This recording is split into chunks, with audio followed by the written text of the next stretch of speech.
حضرت ابو بکر صدیق رضی اللہ تعالیٰ عنہ جب ان کو آخری سانس ان کے تھے اور وہ اپنے اللہ سے ملاقات کرنے والے تھے تو انہوں نے ایک بیٹی سے کہا کہ رسالت مآب صلی اللہ علیہ وآلہ وسلم کے کفن میں کتنے کپڑے تھے؟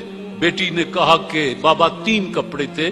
تو انہوں نے کہا کہ اچھا 2 تو یہ ہیں جو میرا اوڑھنی اور میری دھوتی ہے ان کو دھو لینا اور ایک کپڑا بنا لینا.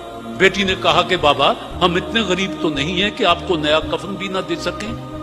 یہاں حضرت ابو بکر صدیق جو موت کے دروازے پر کھڑے ایک فقرہ کہتے ہیں کہ بیٹی نئے کپڑے کی زندہ لوگوں کو ضرورت ہوتی ہے، مردہ لوگوں کے لیے جو کچھ بھی ہو ان کو وہ کپڑوں سے بے نیاز ہو چکے ہوتے ہیں.